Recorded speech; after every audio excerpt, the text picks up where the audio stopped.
Selamat pagi, selamat siang, dan selamat malam untuk ibu dosen dan juga teman-teman yang menonton video ini. Pada kesempatan kali ini, kami dari kelompok 2 akan mempresentasikan hasil analisis kelompok kami terkait tugas data science yang diberikan, di mana kami harus memilih studi kasus dari UCA Machine Learning Repository melalui tautan yang ada pada ketentuan tugas.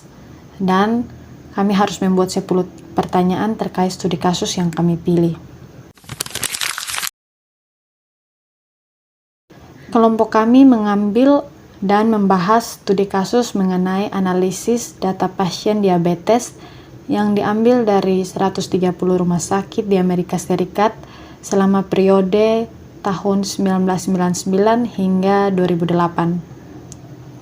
Dataset yang kami ambil ini berisi lebih dari 100.000 catatan pasien dengan total 47 variabel yang mencakup informasi demografis seperti usia, jenis kelamin, dan ras, serta data klinis seperti lama rawat nginap, jumlah obat yang diberikan, hasil tes gula darah, diagnosa, serta status readmission atau rawat ulang pasien. Tujuan utama dari analisis ini adalah untuk memahami pola perawatan pasien diabetes di rumah sakit, serta mengidentifikasi faktor-faktor yang mempengaruhi kemungkinan pasien dirawat kembali dalam waktu 30 hari setelah keluar dari rumah sakit. Dalam studi kasus ini, kami menganalisis beberapa aspek utama seperti distribusi pasien berdasarkan usia dan jenis kelamin, pola masuk dan keluar pasien dari rumah sakit, hubungan antara lama rawat nginap dengan kemungkinan rawat ulang, kemudian ada pengaruh hasil tes gula darah terhadap risiko readmission atau rawat ulang, serta kaitan jumlah obat yang diberikan dengan lama perawatan pasien. Melalui serangkaian analisis data, visualisasi seperti grafik batang dan lainnya, kami berharap kami dapat memberikan gambaran komprehensif mengenai pola perawatan pasien diabetes sekaligus mengidentifikasi faktor-faktor penting yang berkontribusi terhadap risiko rawat ulang di rumah sakit. Berikut kita mulai dari pertanyaan nomor 1, yaitu apakah perbedaan antara admission type ID, discharge deposition ID, dan admission source ID, serta bagaimana dapat membantu dalam memahami pola perawatan pasien diabetes. Dataset yang kami gunakan ialah Diabetic Data CSV yang merujuk pada 3 kolom penting, yaitu admission type ID, discharge deposition ID, dan admission source ID. Tujuan utama dari soal ini ialah untuk memahami bagaimana pola perawatan pasien diabetes sebelum masuk ke rumah sakit, mulai dari cara pasien masuk, kondisi saat keluar, hingga asal pasien sebelum dirawat. Dengan menganalisis ketiga aspek ini, kita dapat mengetahui seberapa serius kondisi pasien saat datang, bagaimana hasil perawatannya, dan dari mana mayoritas pasien dirujuk. Berdasarkan hasil visualisasi data, terdapat 3 grafik, yaitu distribusi admission type ID, distribusi discharge deposition ID, dan distribusi admission source ID. Grafik pertama ialah distribusi admission type ID, yaitu di mana grafik ini menunjukkan bagaimana cara pasien masuk ke rumah sakit. Dapat dilihat ID 1 memiliki nilai paling tinggi, yang berarti mayoritas pasien masuk melalui unit gawat darurat atau emergency room, sekitar 57 hingga 59.000 pasien. ID lain seperti 2, 3, 5, dan 6, serta seterusnya, jumlahnya sedikit, artinya hanya sebagian kecil, yaitu kurang dari 20.000 pasien, datang melalui rujukan dokter, rawat jalan, atau transfer dari fasilitas lain. Yang berarti sebagian besar pasien diabetes datang melalui kondisi darurat, bukan kunjungan terencana. Grafik kedua ialah distribusi discharge deposition ID, di mana grafik ini menunjukkan keadaan pasien saat keluar dari rumah sakit. Dapat dilihat ID1 memiliki nilai yang paling tinggi, berarti sebagian besar pasien dipulangkan ke rumah, yaitu sekitar 60.000 pasien. Sebagian kecil pasien dirujuk ke fasilitas lain, misalnya panti perawatan atau rumah sakit lain, dan ada juga yang meninggal dunia, yaitu rata-rata kurang dari 15.000 pasien. Ini menunjukkan mayoritas pasien berhasil pulih dan dipulangkan, tapi ada sebagian kecil yang memerlukan tindakan lanjut di tempat lain atau rumah sakit lain. Kemudian masuk pada grafik ketiga, yaitu distribusi admission source ID. Grafik ketiga ini menggambarkan di mana pasien berasal dari mana sebelum masuk ke rumah sakit. Dapat dilihat ID7 memiliki nilai yang paling tinggi, menunjukkan bahwa sebagian besar pasien berasal dari IGD atau emergency room, sekitar 57-59.000 pasien.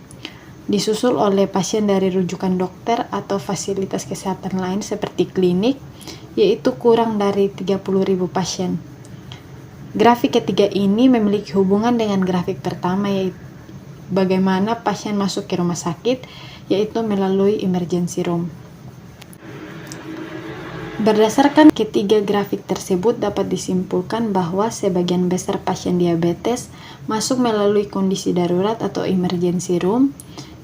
Kedua, mayoritas pasien dipulangkan setelah perawatan.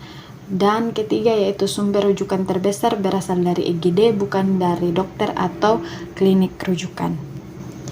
Berikut masuk pada pertanyaan nomor 2, yaitu apakah lama rawat pasien time in hospital berhubungan dengan kemungkinan pasien readmission atau dirawat ulang? Dataset yang kami gunakan sama seperti dataset pada nomor 1, yaitu diabetic data CSV, namun dengan kolom rujukan yang berbeda, yaitu time in hospital dan readmitted. Tujuan dari soal ini ialah untuk mengetahui apakah pasien yang dirawat lebih lama di rumah sakit memiliki kemungkinan lebih besar untuk kembali dirawat di rumah sakit atau readmission setelah keluar, atau justru tidak. Berdasarkan grafik batang perbandingan lama rawat atau time in hospital berdasarkan status readmission, dapat dilihat bahwa grafik ini menunjukkan hubungan antara lama rawat pasien di rumah sakit dan kemungkinan pasien dirawat kembali, di mana sumbu X menampilkan 3 kategori status readmission, yaitu no atau pasien tidak dirawat lalu lebih dari 30 hari, pasien dirawat ulang setelah lebih dari 30 hari, dan kurang dari 30 hari, yaitu pasien dirawat ulang dalam waktu kurang dari 30 hari, serta sumbu Y yang menunjukkan rata-rata lama pasien dalam hari pada masing-masing kategori. Dari grafik terlihat bahwa pasien dengan status no memiliki rata-rata lama rawat paling singkat sekitar 4,3 hari, menandakan kondisi mereka relatif stabil dan pulih dengan keadaan baik setelah perawatan. Kemudian, kelompok lebih dari 30 menunjukkan rata-rata lama rawat pasien sekitar 4,5 hari, menunjukkan bahwa pasien ini mungkin memiliki kondisi awal yang sedikit lebih berat. Dan kelompok kurang dari 30 memiliki rata-rata lama rawat tertinggi sekitar 4,8 hari, menunjukkan bahwa pasien yang kembali dirawat dalam waktu dekat biasanya memiliki kondisi kronis atau komplikasi yang belum sepenuhnya pulih saat keluar dari rumah sakit. Berdasarkan pola grafik dapat disimpulkan, hasil analisis menunjukkan adanya hubungan positif antara lama rawat pasien dan kemungkinan dirawat kembali. Pasien yang mengalami perawatan lebih lama di rumah sakit cenderung memiliki resiko lebih tinggi untuk kembali dirawat, terutama dalam waktu kurang dari 30 hari setelah keluar. Hal ini menandakan bahwa pasien dengan kondisi yang lebih serius atau belum sepenuhnya pulih saat keluar rumah sakit memiliki kemungkinan lebih besar untuk mengalami kekambuhan atau komplikasi yang memerlukan rawat ulang atau readmission. Sekarang saya akan menjelaskan pada soal nomor 3, apakah ada perbedaan pola pasien dirawat kembali berdasarkan kelompok umur? Pertanyaan ini penting karena tujuannya adalah melihat apakah usia mempengaruhi risiko pasien kambuh atau dirawat ulang. Seperti yang kita ketahui pada umumnya, lansia itu lebih rentan karena komplikasi, sementara pasien muda itu mungkin lebih cepat pulih. Mari kita lihat grafik batang pada jumlah pasien readmitted per kelompok umur. Pada sumbu horizontal, kita punya kelompok umur mulai dari 0 sampai 10 tahun hingga 90 sampai 100 tahun, dan di sumbu vertikal kita dapat lihat jumlah pasien. Setiap kelompok umur memiliki 3 warna batang yang menunjukkan status readmission. Yang pertama, ada batang berwarna hijau. Setiap kelompok umur memiliki 3 warna batang yang menunjukkan status readmission. Untuk yang pertama, batang berwarna hijau itu menunjukkan pasien yang tidak dirawat kembali. Untuk batang orange menunjukkan pasien yang dirawat kembali kurang dari 30 hari setelah keluar, dan batang biru menunjukkan pasien yang dirawat kembali lebih dari 30 hari setelah keluar. Selanjutnya mari kita mengamati pola umum tren usia. Dari grafik ini kita bisa lihat ada 2 tren besar. Yang pertama ada puncak kunjungan. Secara keseluruhan, baik yang dirawat kembali maupun tidak, jumlah pasiennya ini meningkat tajam di kelompok umur parubaya hingga lansia, terutama mulai dari 50 sampai 60 tahun dan mencapai puncaknya di 70 sampai 80 tahun. Yang kedua ada pola pasien muda. Untuk kelompok usia muda di bawah 30 tahun, jumlah pasien readmission batang orange dan biru sangat sedikit sekali dibandingkan dengan kelompok usia di atas 50 tahun. Ini mendukung hipotesis bahwa pasien muda lebih cepat pulih. Selanjutnya kita fokus spesifik pada pasien yang dirawat kembali, yaitu pada batang orange dan biru. Dapat kita lihat bahwa jumlah pasien readmission paling banyak, atau dengan kata lain, kelompok yang paling beresiko kambuh atau dirawat ulang berasal dari rentang umur 50 sampai 80 tahun. Dan dapat kita lihat menariknya di sini, kelompok usia yang sangat lanjut yaitu 90 sampai 100 tahun. Dapat kita lihat di sini menariknya di kelompok usia yang sangat lanjut yaitu pada 90 sampai 100 tahun, jumlah pasiennya mulai menurun kembali secara drastis. Ini kemungkinan besar bukan karena mereka lebih sehat, tapi karena populasi pasiennya itu memang lebih kecil di dataset ini. Jadi kesimpulannya, data ini menunjukkan bahwa usia memiliki pengaruh signifikan terhadap resiko readmission. Lansia, khususnya di rentang 50 sampai 80 tahun, adalah kelompok yang paling rentan mengalami perawatan ulang. Hal ini sangat mungkin disebabkan oleh komplikasi kronis, penurunan daya tahan tubuh, dan penyakit penyerta lainnya yang sering dialami oleh kelompok usia ini. Selanjutnya soal nomor 4. Bagaimana distribusi perjumpaan ID dapat membantu memahami data sebelum menganalisis lebih lanjut? Grafik yang kita tampilkan ini adalah grafik encounter ID. Itu nomor unik dari setiap kunjungan pasien. Nah, pada sumbu horizontal ini adalah menunjukkan nilai encounter ID-nya. Sedangkan sumbu vertikal ini menunjukkan jumlah kunjungan yang tercatat. Nah, distribusi encounter ID ini membantu kita memastikan bahwa data kunjungan pasien tercatat secara merata dan tidak berat sebelah. Dengan melihat grafiknya, kita bisa tahu apakah sebagian besar kunjungan hanya terjadi di awal atau menyebar secara konsisten. Kalau distribusi sangat timpang, seperti banyak data yang di awal, itu berarti ada potensi bias waktu pencatatan yang bisa memengaruhi hasil analisis. Jadi memahami distribusi encounter ID penting sebagai langkah awal untuk menilai kualitas dan kelengkapan dataset, sebelum melanjutkan analisis yang lebih mendalam. Ini penting untuk memvalidasi bahwa dataset memang besar dan representatif, bukan sekadar beberapa pasien yang sama berulang kali. Selanjutnya soal nomor 5. Berdasarkan keempat grafik distribusi pada variabel Discover ID, Patient NBR, Time in Hospital, dan 6 lab procedures, apa yang dapat disimpulkan mengenai pola data pasien diabetes dalam dataset tersebut, serta variabel mana yang paling relevan untuk dianalisis lebih berlanjut dalam penelitian kesehatan. Oke, di sini saya akan menampilkan grafiknya, di mana pada grafik ini terdapat 4 grafik atau 4 variabel yang menunjukkan grafiknya. Itu yang pertama encounter ID, yang kedua patient NBR, yang ketiga time in hospital, dan yang keempat itu 6 lab prosedur. Nah, pada ID pertemuan dan nomor pasien ini dapat kita lihat bahwa penyebaran jumlahnya itu sangat besar. Nilai ini lebih berfungsi sebagai identitas, sehingga ini tidak memberikan informasi klinis langsung. Oleh karena itu, kedua variabel ini tidak relevan untuk analisis prediksi, hanya untuk membedakan data pasien dan pertemuan. Yang kedua yaitu waktu di rumah sakit.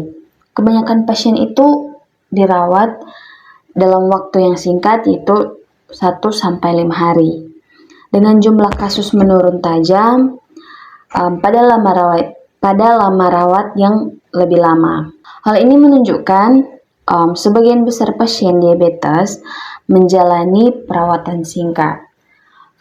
Variabel ini penting untuk dianalisis klinisnya, misalnya dalam memprediksi tingkat keparahan penyakit atau beban pelayanan rumah sakit. Yang ketiga yaitu jumlah prosedur lab.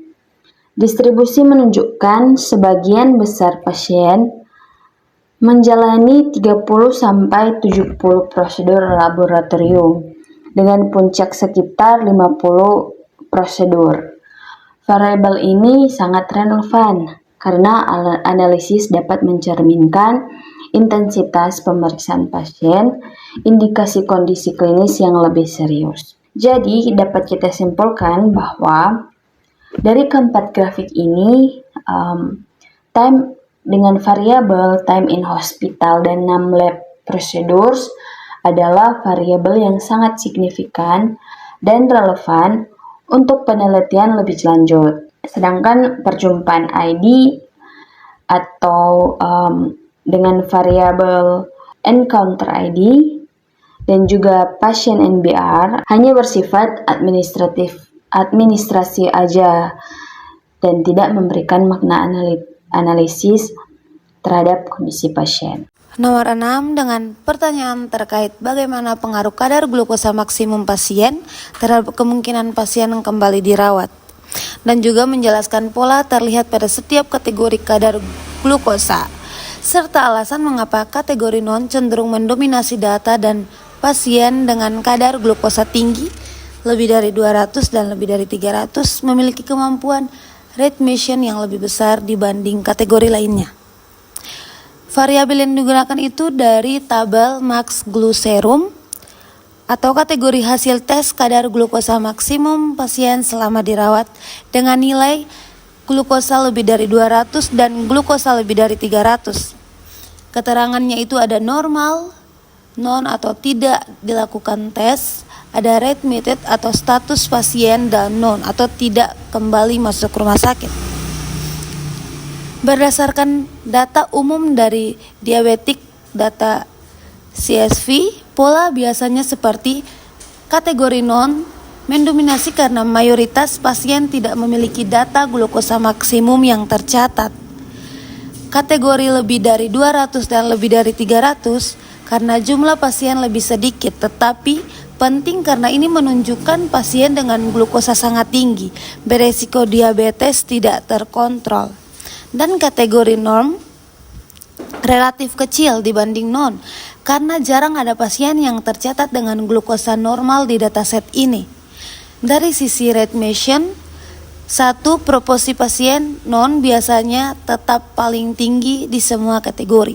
Pasien dengan lebih dari 200 atau lebih dari 300 cenderung memiliki proporsi lebih tinggi untuk 3 readmission, lebih dari 30 atau kurang dari 30 dibanding pasien dengan norm atau non. Ini logis karena pasien dengan kadar glukosa sangat lebih rentan mengalami komplikasi sehingga lebih mungkin kembali dirawat. Jadi, untuk kesimpulan nomor 6, grafik ini membantu menjawab apakah kadar glukosa maksimum berkaitan dengan kemungkinan pasien kembali dirawat. Jawabannya ya. Ada indikasi pasien dengan kadar glukosa tinggi lebih dari 200 dan lebih dari 300 memiliki kecenderungan readmission lebih sering dibanding pasien dengan data norm atau tidak ada. Untuk nomor 7, kita mau mencari tahu mengapa jumlah pasien perempuan lebih banyak dibanding dengan pasien laki-laki dalam dataset ini. Dengan penjelasan singkat, pertama itu tujuan utama untuk menampilkan distribusi jumlah pasien berdasarkan gender dalam bentuk grafik batang horizontal. Menghitung berapa banyak pasien untuk tiap kategori gender dan menampilkan hasil dalam grafik bar horizontal. Dengan jawaban yang kami dapat, distribusi ini menunjukkan pasien perempuan lebih banyak dibanding laki-laki. Hal ini disebabkan oleh prevalensi diabetes tipe 2 yang cenderung lebih tinggi pada perempuan di beberapa populasi, faktor pencarian layanan kesehatan di mana perempuan lebih sering memanfaatkan fasilitas kesehatan dibanding laki-laki. Bisa juga karena faktor demografis dataset, misalnya rumah sakit tempat data diambil memiliki basis pasien perempuan yang lebih besar. Next, nomor 8, apakah ada ras yang tidak diketahui dan berapa jumlahnya? Data dengan nilai yang tidak diketahui ini menunjukkan adanya missing value kategori ras yang perlu diperhatikan dalam proses analisis. Jika data ini tidak ditangani, bisa menimbulkan bias dalam model karena sebagian data tidak mewakili ras tertentu dengan benar. Solusi yang dilakukan, kita mengelompokkan dan sebagian kategori tersendiri atau anon, atau melakukan imputasi berdasarkan informasi seperti lokasi atau asal pasien dalam data diabetik data CSV yang menunjukkan data pada Caucasian lebih daripada yang lain. Berikut hasil grafik dari analisis dari tabel tersebut. Selanjutnya kita masuk pada pembahasan soal nomor 9. Apakah jumlah obat yang diterima pasien berpengaruh terhadap lama pasien dirawat? Pertama, mari kita lihat pada grafik sebar atau hubungan jumlah obat dengan lama rawat pasien. Kita lihat pada kolom non-medication. Ini menunjukkan seberapa banyak jenis obat berbeda yang diterima pasien selama di rumah sakit. Logikanya, pasien yang sakitnya kompleks itu pasti butuh lebih banyak obat yang otomatis bisa membuat mereka dirawat lebih lama. Coba kita lihat pada grafik sebar atau hubungan jumlah obat dengan lama rawat pasien. Pada sumbu X itu menunjukkan jumlah obat dan sumbu Y menunjukkan lama rawat dari 1 sampai 14 hari. Kalau kita perhatikan sebaran titik-titik biru ini, kita dapat melihat bahwa ada hubungan positif yang samar tapi terdeteksi. Artinya, semakin ke kanan jumlah obat semakin banyak. Sebaran titiknya juga cenderung merambat ke atas atau lama rawat semakin lama. Namun hubungan ini tidak sempurna. Coba kita perhatikan pada sisi kiri menunjukkan obat sedikit. Lama rawatnya bervariasi dari 1 sampai 14 hari. Tapi di sisi kanan jumlah obat 50 ke atas, rata-rata lama rawat tidak pernah di bawah 4 atau 5 hari. Jadi, obat yang sangat banyak itu hampir pasti membutuhkan waktu rawat yang lebih lama. Selanjutnya mari kita analisis grafik batang berikut. Untuk mengonfirmasi pola ini dengan lebih jelas, kita sudah membuat grafik batang rata-rata lama rawat berdasarkan kelompok jumlah obat, dan di sini juga kita sudah mengelompokkan jumlah obatnya. Hasilnya di sini sangat jelas menunjukkan bahwa tren naik yang konsisten. Untuk pasien yang hanya mendapat 0-5 jenis obat, rata-rata lama rawatnya hanya sekitar 2,2 hari. Seiring jumlah obatnya meningkat, rata-rata lama rawatnya juga ikut naik. Pasien yang mendapat obat rentang 36-40 jenis ke atas, rata-rata lama rawatnya mencapai 8 hingga 8,5 hari. Kenaikan rata-rata ini hampir terjadi di setiap kelompok, dan ini menguatkan bukti bahwa semakin banyak obat yang dibutuhkan pasien, semakin lama juga mereka cenderung dirawat. Kesimpulan dari kedua visualisasi ini adalah terdapat hubungan positif yang sangat kuat antara jumlah jenis obat yang diberikan dengan lama pasien yang dirawat di rumah sakit. Lanjut pada penjelasan terakhir nomor 10, di mana kita menganalisis hubungan antara penggunaan insulin dengan kemungkinan pasien dirawat kembali. Variabel insulin di sini dibagi menjadi 4 kategori yang menunjukkan perubahan dosis selama pasien dirawat. Yang pertama ada no, itu menunjukkan pasien tidak menggunakan insulin. Untuk steady, itu menunjukkan dosis insulin stabil atau tidak berubah. Up menunjukkan dosis insulin ditingkatkan, dan down menunjukkan dosis insulin diturunkan. Tujuan kita adalah melihat apakah perubahan dosis ini menjadi sinyal bahwa kondisi pasien tidak stabil, yang kemudian meningkatkan risiko mereka kambuh dan dirawat ulang. Mari kita lihat pada grafik hubungan antara penggunaan insulin dan readmission. Di sini kita akan membandingkan 3 status readmission untuk setiap kategori insulin.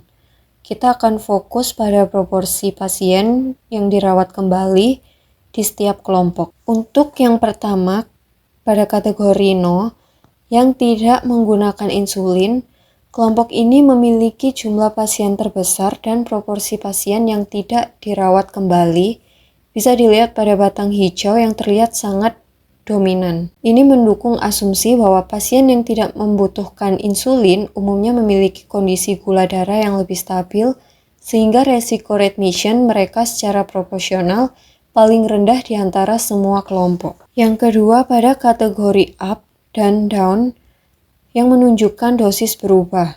Coba kita perhatikan kelompok up dan down, meskipun jumlah total pasiennya tidak sebanyak kelompok no dan steady, proporsi batang orange dan biru terlihat sangat besar relatif terhadap batang hijau. Perubahan dosis menunjukkan kondisi gula rendah, tidak terkontrol, atau tidak stabil secara logis meningkatkan resiko mereka kembali dirawat. Untuk kategori ketiga, steady menunjukkan dosis stabil. Kelompok ini berada di tengah. Dibandingkan up dan down, proporsi readmission orange dan biru sedikit lebih rendah, mengindikasikan bahwa dosis stabil lebih baik daripada dosis yang dinaikkan atau diturunkan. Jadi kesimpulannya, analisis ini menunjukkan adanya hubungan yang signifikan antara perubahan dosis insulin dengan resiko readmission. Ada kecenderungan kuat bahwa pasien dengan perubahan dosis insulin up atau down adalah kelompok yang paling beresiko tinggi dirawat kembali. Ini mengisyaratkan bahwa ketidakstabilan pengelolaan gula darah adalah salah satu pendorong utama readmission pasien diabetes. Baik Ibu dosen dan teman-teman, itu adalah akhir dari presentasi analisis data readmission pasien diabetes dari kelompok kami. Semoga wawasan yang kami bagikan ini bisa bermanfaat, tidak hanya untuk tugas data sains kami, tapi juga untuk semuanya yang tertarik pada dunia kesehatan dan analisis data. Terima kasih banyak sudah menyimak hingga akhir. Sampai jumpa di video analisis kami selanjutnya.